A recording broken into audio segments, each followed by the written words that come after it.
కామినేనికి బాలకృష్ణకి ఇద్దరంగా మనం సభాముఖంగా అభినందనలు కూడా చెప్పాలా.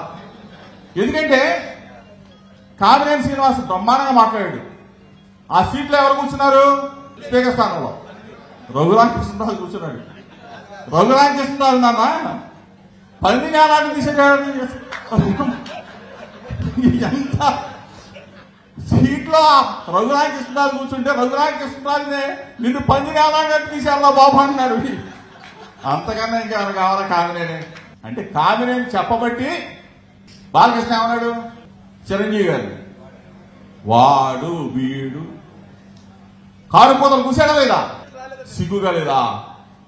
సొంత అన్నని, నీ తోడబుట్టిన వాడిని, నీకు రాజకీయాల్లో అవ్వచ్చు, సినిమా ఇండస్ట్రీలో అవ్వచ్చు, అన్నం పెట్టిన నీకు ఒక అడుగు వేయించిన చిరంజీవి గారిని ఆ విధంగా బాలకృష్ణ తిడితే సుమారుగా 15 రోజులు 20 రోజులు అవుతుంది. పవన్ కళ్యాణ్ గారు ఎక్కడ పడుకున్నావు పవన్ కళ్యాణ్ అడుగుతా ఉన్నా. ఇంకా నీ మలేరియా జ్వరం తగ్గలేదా? జగనన్న విలువని విశ్వసనీయతని ఆకాశాన్ని చాటి చెప్పాడు మెగాస్టార్ చిరంజీవి గారు. జగన్మోహన్ రెడ్డి గారు ఎంత మంచివాడు, జగన్మోహన్ రెడ్డి గారు ఎంత మర్యాదగా మమ్మల్ని కూర్చోబెట్టి ఏ విధంగా మాట్లాడాడో చిరంజీవి గారితో పాటు ఆర్ నారాయణమూర్తి గారు. అదేవిధంగా రాజమౌళి గారిని అడగండి, మహేష్ని అడగండి, ప్రభాస్ని అడగండి.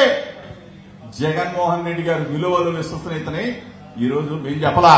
కామినేని శ్రీనివాస్ మాట్లాడితే బాలకృష్ణ స్పందిస్తే మెగాస్టార్ చిరంజీవి గారు చెప్పారు. దయచేసి మెగాస్టార్ చిరంజీవి గారిని అభిమానులు నేను కోరుతా ఉన్నా, మిమ్మల్ని గౌరవించింది జగన్మోహన్ రెడ్డి గారు, మీకు పెద్దపీట వేసింది జగన్మోహన్ రెడ్డి గారు. మీరు ఈ పవన్ కళ్యాణ్ ఏమటో ఈ నాగబాబు ఏమటో తిరగొద్దని చెప్పేసి దయచేసి ప్రాధాన్యత వేడుకుంటా ఉన్నా. నిజమైన చిరంజీవి గారి అభిమానులు అందరూ కూడా జగన్ అన్న వెంట నడవండి అని చెప్పేసి మిమ్మల్ని పిలిపిస్తా ఉన్నా.